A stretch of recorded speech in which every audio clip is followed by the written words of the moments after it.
Hello, good morning. രാവിലെ ഒരു ചായയൊക്കെ ഇട്ട് കുടിച്ചു. പിന്നെ ഇന്ന് ഇഡലി സാമ്പാറുമായിരുന്നു. ഇഡലി സാമ്പാർ എനിക്ക് ഭയങ്കര ഇഷ്ടമാണ്. അങ്ങനെ രാവിലത്തെ കുറച്ച് പരിപാടികളൊക്കെ കഴിഞ്ഞായിരുന്നു. പിന്നെ നോക്കിയാൽ തേജ് ഇവിടെ ഇരുന്ന് കളിക്കുന്നു. അപ്പോൾ ഞാൻ അവനോട് പറഞ്ഞു, വാ മുടി വെട്ടാൻ പോകാമെന്ന്. അങ്ങനെ അവന് ഭയങ്കര ഇഷ്ടം. 2-3 ദിവസം ഞങ്ങൾ മുടി വെട്ടാൻ വേണ്ടി പോയി. ആദ്യത്തെ ദിവസം അവിടെ ഭയങ്കര ആളായിരുന്നു. അങ്ങനെ വീണ്ടും തിരിച്ചു പോന്നു. അത് കഴിഞ്ഞ് വീണ്ടും ചെന്ന് നോക്കിയപ്പോൾ വീണ്ടും ആൾ. പിന്നെ പിറ്റേ ദിവസം പോയപ്പോൾ അന്ന് അവധി.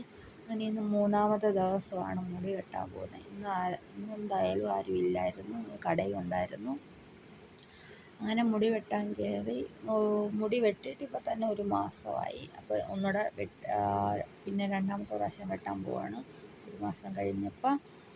അങ്ങനെ എന്നും പരിചയമുള്ളത് ആയതുകൊണ്ട് അവൻ നേരെ കയറി ഇരുന്ന് മറ്റേ അവന് പൊക്കമില്ലാത്തതുകൊണ്ട് ആ പുള്ളി അവനിരിക്കാൻ പാകത്തിനുള്ള ഇത് വെച്ചിട്ടുണ്ടായിരുന്നു. അങ്ങനെ അതിലൊക്കെ കയറിയിരുന്നു. ഞാനപ്പം എങ്ങനെ വെട്ടണമെന്നുള്ളതെല്ലാം കാണിച്ചു കൊടുത്തായിരുന്നു. അപ്പോൾ കഴിഞ്ഞ പ്രാവശ്യം വെട്ടിയപ്പോൾ എനിക്ക് ഇഷ്ടപ്പെട്ടില്ലായിരുന്നു. അപ്പം ഈ പ്രാവശ്യം ഞാൻ പുള്ളീനെ ഇതുപോലെ വെട്ടണമെന്നും പറഞ്ഞ് ഫോണിൽ കാണിച്ചു കൊടുത്തു. പക്ഷേ വെട്ടി വന്നപ്പം കുഴപ്പമില്ലെന്ന് പറയാം. അങ്ങനെ അവനിരുന്ന് കൊടുത്തു. അവനിഷ്ടമാണ് മുടി വെട്ടാനൊക്കെ.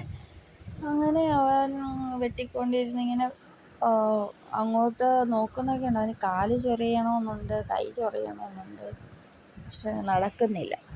അങ്ങനെ ഇടയ്ക്ക് എന്നെ തിരിഞ്ഞു നോക്കുന്നുണ്ട്. ലാസ്റ്റ് ഫൈനൽ ആകാറായി. അങ്ങനെ പുള്ളി പതുക്കെ വെട്ടാൻ അറിയുന്നതല്ലേ, ഇരുന്ന് കൊടുത്തോളൂ, അങ്ങനെ കുഴപ്പമൊന്നുമില്ല. അങ്ങനെ മുടിയെല്ലാം വെട്ടി കഴിഞ്ഞ് പുറത്തോട്ട് ഇറങ്ങി. അപ്പോൾ ഇന്നത്തെ വീഡിയോ ഇത്രയേ ഉള്ളൂ.